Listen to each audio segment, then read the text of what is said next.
చూసిన అబ్బాయిలు మిమ్మల్ని బాగా తిట్టారు అసలుకి. అంత బాగా రిసీవ్ చేసుకున్నారు ఆ క్యారెక్టర్‌ని.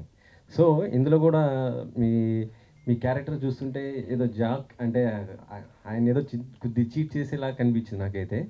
అలాగే మళ్ళీ తిట్టే అవకాశం ఉంటుందా? సార్ చీట్ చేస్తున్నట్టు ఎక్కడ కనిపించింది సార్ మీకు? డ్యూయల్ రోల్‌లో కనిపించినప్పుడు నాకు అనిపించింది అది జస్ట్ కొద్దిగా. లేదు లేదు సార్, చాలా ఇంట్రెస్టింగ్గా ఉంటుంది క్యారెక్టర్, అట్లేం లేదు. హ్మ్. అంతేనా? భాస్కర్ గారు యా సార్ ఇక్కడ యా యా సార్ ట్రైలర్ చాలా రేసీగా ఉంది. అంటే బిఫోర్ మీ సినిమాలతో పోల్చకూడదు ఏ కథ అది, బట్ ఫాస్ట్నెస్ ఉంది ట్రైలర్లో, ఫాస్ట్నెస్ ఉంది, క్యారెక్టరైజేషన్స్ ఉన్నాయి. నాకు ఎందుకో ప్రకాష్ రాజ్ గారు సిద్ధు గారి మధ్య కెమిస్ట్రీ చాలా బాగా వర్కౌట్ అయ్యింది ఈ సినిమాలో అనిపిస్తుంది. సో మీ టేక్ ఆన్ ఏంటి? అంటే ఎవ్రీ మూవీ నుంచి ఏదో ఒక టేక్ అవే ఉంటుంది మీ సినిమాల్లో, లైఫ్కి సంబంధించి కానీ ఏదో ఒకటి ఉంటుంది. ఏముంటుంది ఇందులో? డెఫినెట్గా అది ఉంటుందండి ఇందులో. లేకపోతే అది లేకుండా సినిమా తీయడానికి నాకు మోటివేషన్ రాదు. సో ఇది ఫుల్ ఏంటంటే సిద్ధు ఆఫ్టర్ టిల్లు ఇదేంటంటే ఒక ఫుల్ ఎంటర్టైనర్గా ఉంటుంది. అట్ ద సేమ్ టైం ఏంటంటే ఖచ్చితంగా పాయింట్ కూడా ఉంది, అది ఇప్పుడు చెప్పలేను, సినిమా చూడండి. సో నా సినిమాల్లో ఉన్న ఆ చిన్న ఫ్లేవర్ ఏదైతే ఉందో, థీమ్ ఏదైతే ఉందో అది 100% ఉంటుంది. సో సిద్ధు గారు, ఇంపాక్ట్ ఉండాలి అంటే సక్సెస్ ఫెయిల్యూర్స్ కాదన్నారు.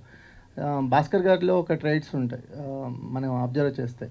జాక్ విషయానికి వచ్చేసరికల్లా కొంచెం కమర్షియల్గా ట్రై చేసినట్టు అనిపించింది. అంటే మీరు ఫస్ట్ టైం మాకు సర్ప్రైజింగ్గా మీ ఫైట్స్ అనిపించాయి, అంటే ఒక సీరియస్ ఫైట్ మోడ్లో కనిపించారు. ఒక యాక్షన్ హీరో లాగా ఒక పంచ్ డైలాగ్తో మొదలెట్టింది ఫైట్. ఈ చేంజ్ ఎవరికి కారణం ఏంటి? ఏమైనా ఎక్స్పెక్ట్ చేస్తున్నారు అంటే యాక్షన్ హీరో ఇమేజ్ కోసం ఏమైనా ట్రై చేస్తున్నారా? అదే లేదండి, అంటే దిస్ స్టోరీ డిమాండ్స్ దిస్ కాబట్టి ఇది నాకు భాస్కర్ గారు ఫస్ట్ డే కథ చెప్పినప్పుడు ఇది ఒక యాక్షన్ డ్రామా, యాక్షన్ కామెడీ స్పేస్లో ఉంటుంది సినిమా అని చెప్పారు. సో ఆబ్వియస్లీ ఆయన డిజైన్ చేసుకున్న క్యారెక్టర్కి ఏమేం చేయాలో అవి నేను చేశాను అంతే. దానివల్ల నేను ఇప్పుడు యాక్షన్ హీరోలాగా అయిపోవాలనో లేకపోతే అదే ఆ ప్రయత్నం ఏం లేదండి. అండ్ వస్తే డెఫినెట్గా మేక్ ఓవర్ అంటున్నారా? అది తెలియదు సార్, అంత ప్లాన్ వేయలేను నేను. అది వెళ్తూ వెళ్తూ ఎలాంటి కథలు వస్తాయి ఏంటనే దాన్ని బట్టి తెలిసి. But obviously okay kind of film చేస్తూ ఉండలేం కదా, మూవ్ ఆన్ అవ్వాలి. But at the same time నాకు ఏంటంటే టిల్లు ఫ్రాంచైజ్ అంత పెద్ద బ్లాక్ బస్టర్ అయింది కాబట్టి దాని తర్వాత చేసే ఫిల్మ్ నుంచి కూడా ఎంతో కాస్త హ్యూమర్ ఎక్స్పెక్ట్ చేస్తాను నా దగ్గర నుంచి. సో ఆ హ్యూమర్ ఉంచుతూనే నేను వేరే వేరే డైమెన్షన్స్ కూడా యాడ్ చేసుకోవాలి. అంటే టిల్లు నుంచి చెప్పక్క నీ గోల్ ఏంటి అనేది ఒక్కటి క్యారీ ఫార్వర్డ్ అయినట్టు అనిపించింది. అది ఊరికే డబ్బింగ్లో అనిపిస్తే చేశాను అది. అంటే ఫైట్ చేస్తూ మధ్యలో అంటే ఫన్ ఉంటుందేమో అనిపించి చేశాను డబ్బింగ్లో. థ్యాంక్ యూ సో మచ్ అండి. ఏం చేసినా ఎక్కువ మాట్లాడుతుందండి జాక్ క్యారెక్టర్. అంటే ఫైట్ చేసినా మాట్లాడుతుంది, బెడ్రూమ్లో ఉన్నా వాష్రూమ్లో ఉన్నా ఫైట్ చేసినా ఎక్కడున్నా సరే ఏదో ఒకటి మాట్లాడుతూనే ఉంది. అంటే మీ నుంచి డైలాగ్స్ అనేవి కంపల్సరీ ఆశిస్తారు అనే దాన్ని మైండ్లో పెట్టుకున్నారు ఎట్లా? 100% అండి, 100%. అంటే ప్రతి యాక్టర్కి ఒక యూఎస్పీ ఉంటుంది కదా, అలా నా యూఎస్పీ నాకు తెలిసి డైలాగ్స్ చెప్పడం, లేకపోతే యూనో ఎక్స్ప్రెషన్స్, డైలాగ్స్ ఇవన్నీ ఉండడం. సో క్యారెక్టరైజేషన్ ఆ విషయంలోనే ఐ ఫీల్ భాస్కర్ గారు ఎక్కడ చాలా బాగా బ్యాలెన్స్ చేశారు అనిపించింది. టిల్లు నుంచి జాక్కి ట్రాన్సిషన్ ఆయన ఎక్కడ కూడా సైలెంట్గా ఉంచలేదు నన్ను. ఇన్ఫ్యాక్ట్ ఆయన చాలా ఎక్కువ డైలాగ్స్ రాసుకుని వచ్చి నాకు చాలా ఫ్రీ హ్యాండ్ ఇచ్చేశారు. మీరు ఇంప్రొవైజ్ చేసుకోండి, ఇది నాకేమీ తక్కువ మాట్లాడాలి క్యారెక్టర్ అదేం లేదు, మీరు టిల్లుతో చేసిన ఇంపాక్ట్, క్రియేట్ చేసిన ఇంపాక్ట్ మిస్ అవ్వకుండానే మనం వేరే సినిమా తీయాలి, వేరే కథ తీయాలని చెప్పి డైలాగ్స్ మీద డెఫినెట్లీ చాలా ఫోకస్ ఉంటుందండి. భాస్కర్ గారు చెప్పినట్టు డైలాగ్లో ఆయన ఫ్రీడమ్ ఇచ్చారు. యా యా కథపరంగా ఆయన ఇన్వాల్వ్మెంట్ ఎంతవరకు ఉంటుంది? స్టోరీ వెరీ స్ట్రాంగ్గా ఇది కథ అన్నది ఉంటుంది కదండి. బట్ డైలాగ్స్లో ఏంటంటే అందులో ఏం కంటెంట్ కావాలన్నదే ఇంపార్టెంట్. ఆ కంటెంట్ ఇచ్చేస్తే సిద్ధు ఎలా అంటే, ఇప్పుడు అది ఎండ్లో చూసారు కదా ట్రైలర్లో, అది న్యాచురల్గా వస్తుంది. అది నేను రాయలేను, నచ్చినాయి అన్నది నేను రాయలేను. కంటెంట్ అక్కడ ఏం మాట్లాడాలని కూర్చుని అలా ఇద్దరు అలా మాట్లాడుతుంటే అలా వస్తుంది. సో ఏంటంటే కథ కంటెంట్ రెండు ఫిక్స్ చేసి అందులో ఫ్రీ హ్యాండ్గా ఇస్తేనే ఆ సిద్ధులో ఉన్న స్ట్రెంతే అది. అది వదిలేస్తే దెన్ నో పాయింట్. సో అందువల్ల ఆ క్రెడిట్ తనకే. స్క్రిప్ట్లో ఆయన ఇన్వాల్వ్మెంట్ ఏమైనా ఉందా? డెఫినెట్గా మేము కథ బిగినింగ్లో చెప్పాము, కథ ఓకే అయింది కదా, మాట్లాడిన తర్వాత ఎక్కడెక్కడ ఏదేది ఇంకా ఎన్హాన్స్ చేయొచ్చు అన్నది మేము ఆల్వేస్ మాట్లాడుతూ ఉంటాం. సో 100%. భాస్కర్ గారు ఇక్కడ. హాయ్. ఇప్పుడు మీరు ఇంకా సిడ్నీ నగరం నుంచి బయటికి రానట్టుంది. అది యాక్చువల్లీ నా ఫ్రెండ్స్ అన్నారు, అది అలా చెయ్యాలన్న థాటే లేదు. యాక్చువల్లీ ఏంటంటే హైదరాబాద్లో ఒక ప్లేస్ కావాలని చెప్పి రాయాలి. ఆ హైదరాబాద్ అన్న పదం ఆ ట్యూన్లో కూర్చోవట్లేదు. సో దాని తర్వాత భాగ్యనగరం పెట్టడం జరిగింది, కానీ సిడ్నీ నగరంకి దానికి సంబంధం లేదండి. సార్ భాస్కర్ గారు, సార్ సార్ మీ ఇంతకుముందు సినిమాలన్నీ చాలా సెన్సిటివ్ ఎమోషన్స్తో ఉన్న సినిమాలు. ఫస్ట్ టైం మీరు ఒక యాక్షన్ చేయాలని ట్రై చేశారు. అంటే సిద్ధు గారికి ఉన్న ఇమేజ్ వేరు, సిద్ధు గారికి ఉన్న ఇమేజ్ కానీ ఆయన డైలాగ్ డిక్షన్ కానీ వేరు. ఆయనను మీ స్టైల్ ఆఫ్ మేకింగ్కి కన్వర్ట్ చేసుకుంటానికి కానీ ఎంతవరకు అంటే మీకు కష్టం అనిపించిందా, ఎలా అనిపించింది? ట్రైలర్ కూడా చూస్తే మీ ఇద్దరి స్టైల్ బ్లెండ్ అయినట్టుగా ఇద్దరి మార్క్ అనిపించింది, ఒకవైపు సిద్ధు గారు ఒకవైపు మీది. సో సిద్ధు గారిని మీ స్టైల్ ఆఫ్ మేకింగ్కి మౌల్డ్ చేసుకుంటానికి ఎంత టైం పట్టింది? యాక్చువల్లీ చాలా ఈజీ. సిద్ధుతో నేనే కాదు, ఏ డైరెక్టర్ వర్క్ చేసినా చాలా ఈజీ వర్క్ చేయడం. అండ్ ఇంకోటి ఏంటంటే మేము ఇద్దరు ఒక పాయింట్లో వచ్చి మీట్ అయ్యాం కదా, ఈ కథకి సిద్ధు పర్ఫెక్ట్గా ఉంటాడని, అలాగే సిద్ధు ఏంటంటే ఈ కథ తనకు పర్ఫెక్ట్గా ఉంటుందన్న ఒక మ్యూచువల్ ఎక్కడో ఒక స్ట్రాంగ్ బిలీఫ్లో నుంచి కదా స్టార్ట్ అయి ఉంటాం.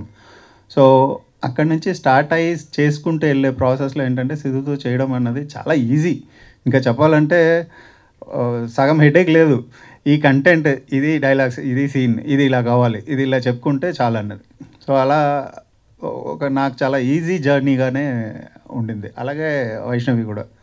సో వెరీ టాలెంటెడ్ యాక్టర్స్ ఉన్నప్పుడు ఏంటంటే డైరెక్ట్గా హెడేక్ తక్కువ ఉంటుంది. సిద్ధు ఇక్కడ ఇప్పుడు డైలాగులలో చెప్పండి సార్. ఇక్కడ బూతులు కూడా బ్రహ్మాండంగా వాడినట్టున్నారు. బూతులు కూడా బ్రహ్మాండంగా వాడినట్టున్నారు అంటున్నా. అవునండి. ఎందుకని అక్కడ అట్లా ఆ డైలాగ్ అక్కడ చెప్పాలనిపించింది సార్, అందుకే చెప్పాను. సిద్ధు గారు, అంటే జనాలు ఎందుకు యాక్సెప్ట్ చేస్తారు అనుకుంటున్నారు అట్లాంటివన్నీ? అండ్ నేను అంత ప్లాన్ ఏం చేయలేదు సార్. అక్కడ హీరో క్యారెక్టర్కి ఆ పాయింట్ ఆఫ్ టైంలో ఎమోషన్కి తను ఇంకా పీక్ క్లైమాక్స్ అది. సో ఆ ఫ్రస్ట్రేషన్లో నుంచి వస్తుందన్నమాట అది. సో అక్కడ ఆ ఎమోషన్కి ఆ క్యారెక్టర్కి కరెక్ట్ అని అనుకుని చేశాం సార్. సెన్సార్ అయిందా తెలియదు సార్, అది విల్ గెట్ దేర్. అంటే సినిమా ఏమైందో తెలియదా హీరోకు? అంటే సినిమా ఏమైందో కదా, సెన్సార్ అయిందని అడిగారు. అంటున్నా, మీరు తెలియదు అంటున్నారు కదా. సెన్సార్ అయిందో లేదో తెలియదు అన్నానండి. హీరోకి తెలియకుండా సెన్సార్ ఎట్లా ఉంటుంది? తెలుస్తుంది కదా హీరోకు. ఓకే సార్, సెన్సార్ అయిందో లేదో చెప్పేద్దాం. సెన్సార్కి నేను వెళ్ళను కదండి ఆఫీస్కి. Cool chill. నెక్స్ట్ డ్యూటీ ఎవరిదైనా తెలుస్తుంది కదా అంటున్నా మీరు. అందుకని సారీ సార్, తెలుసుకుని. భాస్కర్ గారు, సార్ మైసెల్ఫ్ హేమమాలిని, మా ఏనుగులు జోకుల దగ్గర నుంచి సిద్ధు గారితో ఇప్పుడు జాక్ లో ఒక మంచి ఇంట్రెస్టింగ్ క్యాచీ లైన్స్ తో మేము చూసాం. చాలా చాలా బాగుంది మీ ఇద్దరు కాంబినేషన్. బట్ ఈ సినిమాకి వచ్చేసరికి 3 మ్యూజిక్ డైరెక్టర్స్ వర్క్ చేయాలన్న థాట్ ఎవరిది సార్? థాట్ కాదు, సిచ్యువేషన్ అది. అలా అచ్చుతో ఒక సాంగ్ చేసాం, దాని తర్వాత ఒక పాయింట్ సురేష్ గారితో ఒక సాంగ్ చేసాం, అండ్ శామ్సియస్ ఫుల్ ఆర్ఆర్ అంతా తను చేస్తున్నారు. మీరు గమనించారంటే నేను ప్రతి సినిమాకి వేరే వేరే మ్యూజిక్ డైరెక్టర్స్తో చేస్తూ ఉంటాను. నాకు మ్యూజిక్ ఇష్టం, అందరితో చేయాలన్నది ఒకటి ఉంటుంది. ఈసారి ఏంటంటే ఒకేసారి 2-3 కలిసి చేయాల్సిన ఒక ఛాన్స్ దొరికింది. సో హ్యాపీగా ఎండ్ ఆఫ్ ద డే ఏంటంటే ఆ ప్రాసెస్ ఎంజాయ్ చేస్తామా అన్నదే చూస్తాం. సో నాకేంటంటే చూసారు కదా, ఎవ్రీ ఫిలిం వేరే వేరే మ్యూజిక్ డైరెక్టర్స్ ఉంటారు. ఎందుకంటే వాళ్ళ స్టైల్ ఇంకొకరు స్టైల్ అలా వర్క్ చేయాలని ఉంటుంది. సో ఇందులో బట్ ఎవ్రీథింగ్ వర్క్ వెల్ అని చెప్పి ట్రైలర్ చూడంగానే అయితే మాకు అర్థమైంది. Thank you so much. Thank you. And Siddhu గారు, సో మీరు అంతకు ముందు చేసిన టిల్లు తోటి జనాల్లో ఆ క్యారెక్టరైజేషన్ ఎంత వద్దనుకున్నా గుర్తుండిపోయింది. సో జాక్ ట్రైలర్ చూసిన తర్వాత ఈ ఇంపాక్ట్ కాదు, కొంచెం వేరియేషన్ అయితే మనోడు చూపించాడు అన్న ఫీలింగ్ అయితే మాకు అనిపించింది. సో ట్రైలర్లో చూసినంత లైక్ ఆ జీల్ ఏదైతే ఉందో అది త్రూ అవుట్ సినిమా మీ క్యారెక్టరైజేషన్ అలాగే ఉంటుందా? లైక్ ఆడియన్స్ టిల్లుని మర్చిపోతారా? మర్చిపోతారు నాకు తెలీదు. బట్ డెఫినెట్లీ జాక్ అనే క్యారెక్టర్కి ఏంటంటే ఫస్ట్ సీన్ నుంచి కూడా అంటే ఇది ప్యూర్లీ భాస్కర్ గారి బ్రెయిన్ చైల్డ్ అండి. జాక్ అనే క్యారెక్టరు ఆయన డైలాగ్స్ వైజ్ దాని వైజ్ నాకు ఫ్రీ హ్యాండ్ ఇచ్చినా కూడా దేని గురించి మాట్లాడుతున్నాం, మనం మాట్లాడినప్పుడు కంటెంట్ ఏంటి, ఆ ఫిలాసఫీ ఏంటి, క్యారెక్టర్కి తను ఆలోచించే పద్ధతి ఏంటి అనేది కంప్లీట్లీ భాస్కర్ గారి బ్రెయిన్ చైల్డ్ అది. నేను ఫస్ట్ ఎక్సైట్ అయింది కూడా దానికి. అంటే ప్రతి విషయాన్ని కూడా వేరే పర్స్పెక్టివ్లో చూసే క్యారెక్టర్ అనమాట అది. సో డెఫినెట్లీ మీకు through the film Jack character అనేది కన్సిస్టెంట్గా ఉంటుందండి. టిల్లు అంత ఇంపాక్ట్ అంటే అది థియేటర్కి వచ్చాక తెలుస్తుంది. థ్యాంక్ యూ అండి. Thank you. సో పర్ఫెక్ట్గా సింక్ అయింది అనిపించింది. అండ్ స్టార్ సిద్ధుతో ఆ ఎనర్జీని మ్యాచ్ చేయడానికి మీరు ఎంతవరకు కష్టపడ్డారు? ఎంతవరకు కష్టపడ్డానో చెప్పలేను, కానీ కష్టమైతే పడ్డాను to match his energy.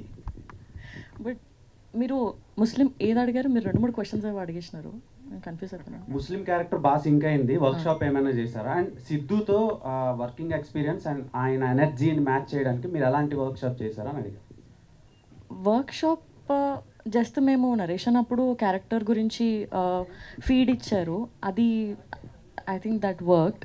But ఇక్కడికి వస్తే ఫస్ట్ నేను భయపడ్డాను యునో, బట్ సెట్కి వెళ్ళిన తర్వాత నాకు ఆయన పర్ఫామ్ చేయడం చూస్తుంటే, ఆయన ఇంప్రూవైజ్ చేయడం చూస్తుంటే చాలా లోపల నుంచి ఆ ఫైర్ ఆర్ ద ఈజ్ ఒకటి బయటకు వస్తుంటుంది కదా చేయాలి అని. సో నాకు ఆ మోటివేషన్ ఆ పుష్ వచ్చేది ఆయన నుంచి. బట్ ఫస్ట్ ఎస్ భయపడ్డాను, అసలు మ్యాచ్ చేయగలుగుతాను. యా సార్, ఇప్పుడు దాకా సిద్ధు గారు చేసిన డైరెక్టర్స్ అందరూ రిలేటివ్లీ యంగ్ డైరెక్టర్స్, మీరే మోస్ట్ ఎక్స్పీరియన్స్డ్ ఆయన లైనప్లో. కాకపోతే ఆయన ఏంటంటే ఇప్పుడు అందరూ చెప్తున్నట్టుగా కొంచెం మల్టీ టాలెంటెడ్ అండ్ పర్సన్ అతను. సో అన్ని క్రాఫ్ట్స్లోనే ఆయనకి ఉంది, ఎక్స్పర్టైజ్ ఉంది. సో అలాంటి హీరో కంటిన్యూస్గా ఇన్పుట్స్ చేస్తూ ఉంటే మీ ఎక్స్పీరియన్స్కి దానికి ఒక క్లాష్ వచ్చే అవకాశం ఉంటుందేమో కదా? అది ఏముండదండి. ఇప్పుడు మేము అదే మొన్న కూడా ఎవరికో చెప్పాను, మా డిస్కషన్ రూమ్లో వచ్చి చూసారంటే ఇదేంటి డిస్కషన్ రూమా లేదా వార్ ప్లేస్ అని ఉంటుంది. కొట్టుకొని వస్తాం ఒక సీన్ కోసం, డిపార్ట్మెంట్ రైటర్స్ కానీ అసిస్టెంట్ రైటర్స్ కానీ అందరితో. అట్లా ఎవ్రీ ఫిల్మ్ అలాగే కదా జరుగుతుంది. అండ్ అన్ని టాలెంట్ ఉన్న డెఫినెట్గా ఏంటంటే ఒక హీరో అడిషనల్ ప్లస్ అవుతాడు. ఇవాళ రేపు సినిమా చూసాక మీకు అర్థమవుతుంది, అది ఒక అడిషనల్ ఇది అవుతుంది. సో ఈ క్రియేటివ్ డిఫరెన్సెస్ అన్నది డెఫినెట్గా వస్తుంది. నేను ఒక సీన్ చెప్తాం, ఇప్పుడు నా డిపార్ట్మెంట్లో అంటాడు ఒక అసిస్టెంట్ రైటర్ అంటాడు, సార్ ఇది బాగాలేదు సార్ అంటాడు, లేదా ఇలా వస్తుంది అంటారు. దాంట్లో లాజిక్లు వెతుకుతాం, లేదా ఇంకోటి చెప్తాం, బెటర్ చేస్తాం అన్నది. ఎంత చేసినా ఆ రూమ్లో నుంచి బయటకు వచ్చేటప్పుడు ఎగ్జైట్ అయ్యామా లేదా అన్నదే చూస్తాం. దాని తర్వాత అరే భలే చేసాం కదా అన్నదే ఒకరికొకరు మాట్లాడుకుంటాం. అక్కడ గట్టిగా మాట్లాడుకున్నది అవి ఏం ఉండదు. మనసులో మనకి కావాల్సింది ఏంటి? రిజల్ట్. ఆ రిజల్ట్ అద్భుతంగా వచ్చిందా? అండ్ సిద్ధుతో ఏంటంటే డెఫినెట్గా అన్నీ తెలుసు, మనవాడు అన్నీ చేయగలుగుతాడు. నమ్మి ఒక సీన్ ఇచ్చేయచ్చు, స్టార్ట్ కెమెరా చెప్పేసి కళ్ళు మూసుకోవచ్చు, మనకు కావాల్సింది వచ్చేస్తుంది మానిటర్లో. సో మీరు చెప్పినట్టు కొట్టుకోవడం లేకపోతే క్రియేటివ్ డిఫరెన్సెస్ లాంటివి మీరు లేకుండా ఆయన ఏదన్నా షూట్ చేయడం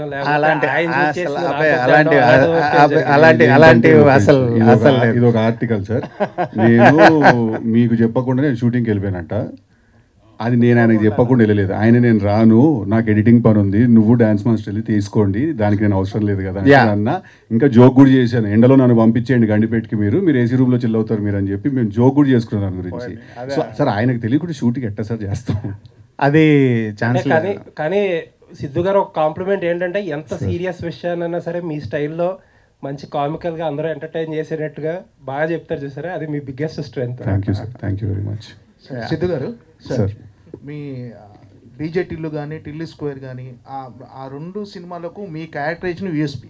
డెఫినెట్గా ఈ సినిమాలో కూడా మీ క్యారెక్టరైజేషన్ చాలా బాగుంది, కానీ దానికి మించిన ఒక కథ ఉందని కూడా తెలుస్తుంది. దీంట్లో భాస్కర్ స్టైల్ ఆఫ్ మేకింగ్లో ఒక మంచి కథ కూడా చెప్పబోతున్నట్టుగా, అంటే టోటల్గా ఏదో మైండ్ గేమ్ కూడా రన్ అవుతున్నట్టుగా ఈ సినిమాలో మీ క్యారెక్టరైజేషన్లో అనిపిస్తుంది.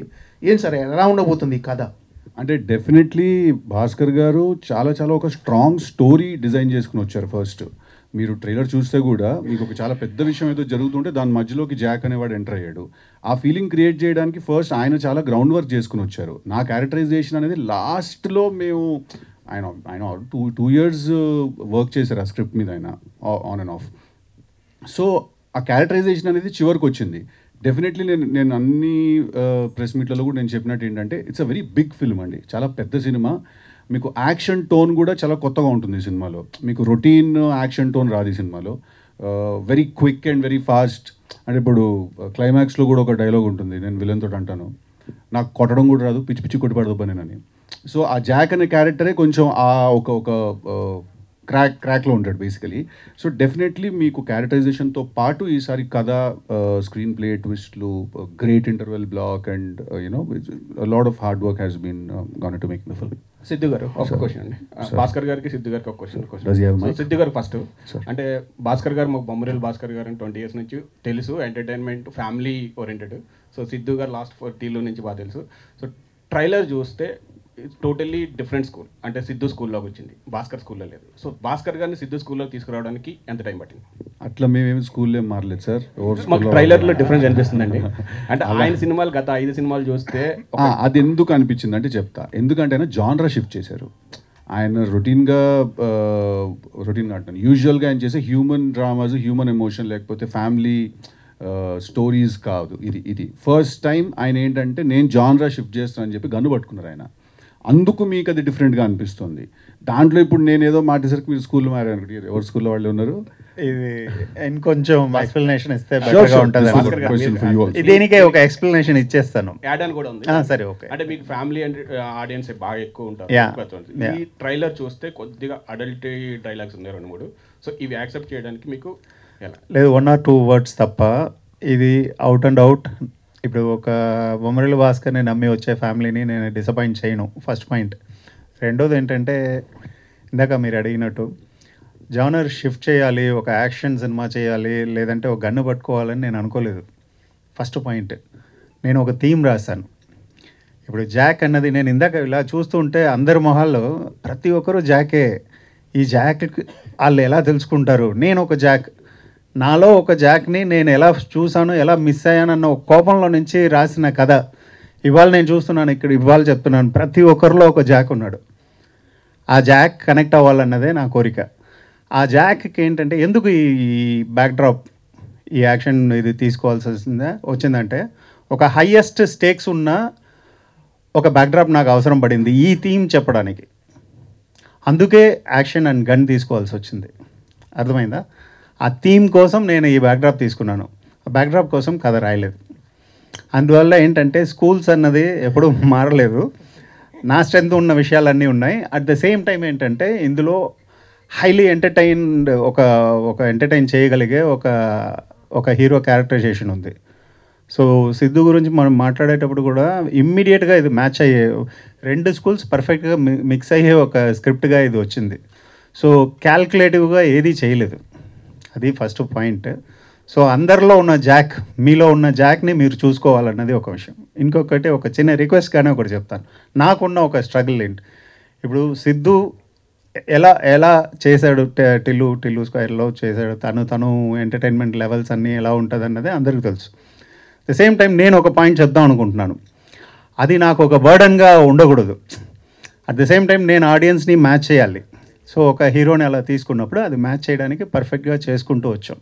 సో ఎంత సినిమా ఎంత చూసినా కూడా ఆ చెప్పదలుచుకున్న ఆ విషయం అన్నది ఈ హడావుడిల్లో పోకూడదు, మిస్ అవ్వకూడదు అన్నది. ఎందుకంటే లైఫ్ ఇంకొంచెం బెటర్గా ఉండడానికి ఏదో ఒక విషయం చేస్తాను, అది చేశాను, అది ఉంది. పై లేయర్లో ఫుల్ ఎంటర్టైన్మెంట్ ఉంది, కింద నా ఫిల్మ్ కూడా ఉంది, నా థీమ్ కూడా ఉంది, చూడండి. భాస్కర్తో వర్క్ చేశారు, ఒక ఇంపార్టెంట్ రోల్ చేశారు. ఇప్పుడు జాబ్కి వచ్చేసరికి ఆయన లీడ్. సో తనలో వచ్చిన చేంజ్ ఓవర్ ఏమైనా ఏం చేంజ్ కనిపించింది యాజ్ యాక్టర్గా? యాజ్ యాక్టర్గా ఏంటంటే ఇంత టాలెంట్ ఉందని నేను మర్చిపోయాను. ఫంటాస్టిక్ అయినా అప్పుడే తెలుసు ఫంటాస్టిక్ యాక్టర్ అనేది తెలుసు. బట్ తన గ్రోత్ని చూసి చాలా హ్యాపీగా, మనస్ఫూర్తిగా అరే భలే వచ్చాడు అన్నది. ఇంకా వెళ్ళబోయే హైట్స్ వేరు, అది అది అది ఎక్కడ ఏది ఆగదు, అది వేరే హైట్స్ చూస్తూనే ఉంటారు ఫ్యూచర్లో. సిద్ధు గారు, అండ్ ఈ సినిమాకి సంబంధించి ఒక చార్మినార్ ఎపిసోడ్ ఉండబోతుంది, అది చాలా హై ఉండబోతుంది అని విన్నాం. మీరు కూడా కొంతమందితో షేర్ చేసుకున్నారు మీ వెల్ విషెస్తో. ఎలా ఉండబోతుంది? ఒక హై ఇస్తుందా థియేటర్లో? ఆయన బాగా డిజైన్ చేశారా? అబ్సల్యూట్లీ. నాకు ఇన్ఫ్యాక్ట్ ఫస్ట్ నాకు స్టోరీ నరేట్ చేసినప్పుడు విజువల్గా చూపించింది అదొకటే. ఎందుకంటే మిగతావన్నీ కూడా డైలాగ్ బేస్డ్, అదొకటే ఏంటంటే ట్రీట్మెంట్ బేస్డ్ అనమాట. సో నాకు ఫస్ట్ చూపించినప్పుడు నేను చాలా ఎక్సైట్ అయ్యానండి. మీకు ఇంటర్వెల్ ఒక హాలీవుడ్ లెవెల్ ట్రీట్మెంట్ ఉంటుంది. And when I say Hollywood budget గురించో లేకపోతే డబ్బుల గురించో దాని గురించి కాదు, ట్రీట్మెంట్ ఐడియా వైజ్ మీకు చాలా ఇంటర్నేషనల్ ఫీల్ ఉంటుందండి ఇంటర్వెల్ ఎపిసోడ్కి. భాస్కర్ గారు సార్ ఇక్కడ థ్యాంక్ యూ. భాస్కర్ గారు, సో డైరెక్టర్ ఎంత ఇంటలెక్చువల్గా కొత్త కథ రాసుకుని ఆడియన్స్ ముందు తీసుకెళ్ళినా అంత ఇంటలెక్చువల్గా ఆడియన్స్ ఆలోచించే స్థాయికి మన ఇండస్ట్రీలో సో ఆడియన్స్ ఎదిగారు. సో ఇంతకుముందు సినిమా కంటే మించి ఆడియన్సే ముఖ్యం అని చెప్పేసి సిద్ధు ఒక ప్రెస్ మీట్లో అనడం జరిగింది. ఆడియన్స్ ఇంటలెక్చువల్గా తగ్గట్టుగా ఈ కథ ఎంతవరకు మెప్పించబోతుంది? డెఫినెట్గా ఉంటుంది. అలా ఉండాలన్నదే కోరిక. సో ఇంకా ఉంటే ఇంకా ఆలోచిస్తాం అంతే కదా. అదర్వైజ్ ఏంటంటే స్టాండర్డ్స్ని ఎవరు పెంచాలన్న పోటీ 2 సైడ్లో నుంచి ఉంటే చాలా బాగుంటుంది. నేను ఎప్పుడు అనేది అదే, ఆ స్టాండర్డ్స్ పెరగాలన్నదే కదా ఆ కోరిక. అది ఆఫ్ కోర్స్ 100% ఉంటుంది, నో డౌట్. టైటిల్ జాక్ అని పెట్టారని జాక్ కథలో ఏమైనా అబ్రివేషన్ ఉంటుందా? జాక్ సంబంధించి ఏమైనా పేరు లాగానే ఉంటుందా? దానికి ఏమన్నా మీ థీమ్ తగ్గట్టు ఏమైనా అబ్రివేషన్? థీమ్ తగ్గినట్టే పెట్టాను. సో ఇంకో క్వశ్చన్ ఏంటంటే, సార్ మీరు ఇంతకుముందు సో మణి గారితో చేశారు, సిద్ధుతో చేశారు, అఖిల్తో చేశారు, చరణ్తో చేశారు. ఈ వరుసలో ఈ హీరోలతో మించి స్పెషల్గా మీరు సిద్ధులో గమనించింది ఏంటి? స్పాంటేనిటీ. అసలు ఇలా సీన్ ఇచ్చేసి ఒక సెకండ్ ఇలా ఒక కట్ చెప్పడం మర్చిపోతే అదే సీన్లో ఇంకొక 2 నిమిషాలు 2 గంటలు కూడా చెప్పగలుగుతాడు. సో ఆ స్పాంటేనిటీ ఒక గిఫ్టెడ్ టాలెంట్ తనకి. సినిమాలో హీరోకి ఎంత ప్రాధాన్యత ఉంటుందో కథలో, ఏ కథైనా హీరోకే ప్రాధాన్యత. హీరోయిన్ కూడా అంతే ఆడియన్స్ కి చేరువ చేసేలా. సో బొమ్మరిలో జెనీలియా, సో బొమ్మని గీస్తే నీలా ఉంటుందని చెప్పేసి చక్కగా దాని తగ్గ పాటలు కూడా రాసుకున్నారు. మరి ఇందులో వైష్ణవిని చూస్తే సో ఎలా అనిపిస్తుంది? అలా బొమ్మని గీస్తే చైతన్యలాగా, సో వైష్ణవిలాగా ఉంటుందని నేను ఎలా చూస్తానంటే, వైష్ణవి ఎలా అంటే ఒక actress, fantastic actress. For example ఒక షార్ట్లో డైలాగ్ లేదు అని చెప్పాను, జస్ట్ నీ ఐస్ మాత్రమే ఒక చిన్న ఎక్స్ప్రెషన్ ఇవ్వాలంటే ఎంత కాన్ఫిడెంట్గా జస్ట్ చూడండి సార్ నా ఐస్ని అని చెప్పి వెళ్ళి చేసింది. అమ్మ ఎంత బాగా చేసింది అంటే అది ఒక యాక్ట్రెస్కి ఉన్న ఒక కాన్ఫిడెన్స్. అండ్ నేను కూడా చూసి ఒక ఫైన్ యాక్టర్తో పనిచేస్తున్నాం అన్న ఫీలింగ్ అక్కడ వస్తుంది. అంటే కథలో ఎక్కువగా వైష్ణవి క్యారెక్టర్ మలుపు తిప్పబోతుంది అనేది అర్థమవుతుంది ట్రైలర్ చూస్తే. సో ఎక్కువ మాటలు ఏం లేవు, 2-3 సీన్స్ పెట్టారు అంతే. కథలో మొత్తం అంత కథనంతా మలుపు తిప్పేది ట్రైలర్ అనేది ఏంటంటే హీరో ఏదో ఒకటి ఉందన్నది అది హోల్డ్ చేసుకుని చెప్పడమే. సరే ప్రస్తుతానికి మీ ఊహ బాగుంది, అలాగే ఉంచండి, థియేటర్లో చూద్దాం.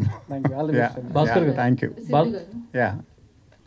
డెఫినెట్లీ చాలా ఇంట్రెస్టింగ్ కాంబినేషన్ అండి. బికాజ్ మీరు భాస్కర్ గారి సినిమాలన్నీ నాకు తెలిసి ఈ సినిమాలో మీరు మిస్ చేయని భాస్కర్ గారి సిగ్నేచర్ ఏముంటుంది అంటే, ప్రతి సినిమాలో కూడా హీరోకి అండ్ ఇంకొక క్యారెక్టర్కి మధ్యలో ఒక డిఫరెన్స్ ఉంటుంది. ఆ difference psychologically thinking, philosophical difference ఉంటుంది. ఆ డిఫరెన్స్ అనేది మీరు ఈ సినిమాలో కూడా మీరు మిస్ చేయరు ప్రకాష్ రాజ్ గారి క్యారెక్టరైజేషన్ తోటి. And like I said again, idea is the most interesting thing ఎప్పుడైనా. సో ఐడియా డిజైన్ చేసిన తర్వాత సీక్వెన్సెస్ డెఫినెట్గా ఇంట్రెస్టింగ్ అని వస్తుందండి. ప్రసాద్ గారు, థ్యాంక్ యూ. ప్రసాద్ గారు, సార్ మీతో పనిచేసిన డైరెక్టర్ అందరూ ఇప్పుడు పాన్ ఇండియా డైరెక్టర్సే. రాజమౌళి గారు కానీ, త్రివిక్రమ్ గారు కానీ, ఇప్పుడు సుకుమార్ గారు కానీ, ప్రతి ఒక్కరు. వాళ్ళతో మళ్ళీ నెక్స్ట్ ఎప్పుడు ఏం ప్రాజెక్ట్స్ ఏమైనా ప్లాన్ ఏమైనా ఉందా? అది యాక్సిడెంట్గా జరుగుతాయండి, ఎప్పుడు జరిగితే ఎవరికి తెలీదు. ఉంటుంది, నాకైతే ప్లాన్ ఉంది, వాళ్ళకు ఉండాలి కదా. మీరు ఇటు సినిమా 2 మ్యాచ్ అయినప్పుడు జరుగుతుంది అంతేనా? ఎవరితో అనుకోండి అంటే మ్యాచ్ అందరితో ఇండస్ట్రీలో ఉన్న అందరు టాప్ డైరెక్టర్తో వర్క్ చేశాను ఆల్మోస్ట్. ఎవరినో ఒకరిద్దరు మిస్ అవ్వచ్చు, అలాగే టాప్ హీరోలు అందరితో చేశాను. అలాగే మళ్ళీ ఏదైనా అనుకోకుండా కలిస్తే కుదిరితే చెయ్యాలని. ప్రొడ్యూసర్గా బిజీగా ఉన్నారు, దాంతోపాటు ఇప్పుడు పాలిటిక్స్లో కూడా ఎంటర్ అయ్యారు కదా. ప్రొడ్యూసర్గా నేను బిజీగా లేను, ఆల్మోస్ట్ ఇదంతా మా అబ్బాయి చూస్తుంది, నేను అక్కడ ఉన్న వెనకాల నుండి చూసుకుంటున్నది అంత. బయట బ్యానర్ పైన అయితే మీ పేరే ఉంటుంది కదా సార్. తీయమంటే తీయట్లేదు, ఆడ వేరేసుకోమంటే వేసుకుంటలేదు. జాక్ ఎంత కలెక్ట్ చేస్తా అనుకుంటున్నారు? ఇప్పుడు ప్రస్తుతం అందరూ 100 crore క్లబ్లో ఉంటున్నారు. ఈ సినిమా ద్వారా 1000 crores చేయించాము, చూద్దాం. 1000 crores ఏమో ఏం చెప్తాను, ఎవరో తెలుస్తుంది, మనకు తెలియదు కదా. రేపు మీరే చెప్తారు. ఏంటి సార్ సిద్ధు గారు? ఇంకొక వచ్చిన ఏంటంటే సార్, మీ అందరిలో జాక్ కూడా అంటున్నారు చెప్పారు కదా మా డైరెక్టరు. ఆ జాక్ కూడా ఒక ఇది పెట్టారు మా ఆఫీసులో. మొన్న మధ్య న్యూస్ ఎక్కడో వచ్చింది ఒకటి, బెడ్రూమ్లోకి వెళ్ళొద్దు, మనం అందరం కొమ్మ ముందే పెడదాం, అది గుర్తుపెట్టుకోండి. సిద్ధు గారి ఎనర్జీ కంటే ప్రసాద్ గారి ఎనర్జీ బాగుంది. అంటే ఈ మధ్యన ప్రొడ్యూసర్ బాగా ఎనర్జీ ఉన్నట్టు కనపడుతున్నారు. సరే మేము కూడా అవ్వలేమో అని ట్రై చేస్తున్నాం. అందరం మ్యాచ్ చేయాలి. సార్ మార్నింగ్ ఏం తిన్నారు సార్? Jack, OG Jack.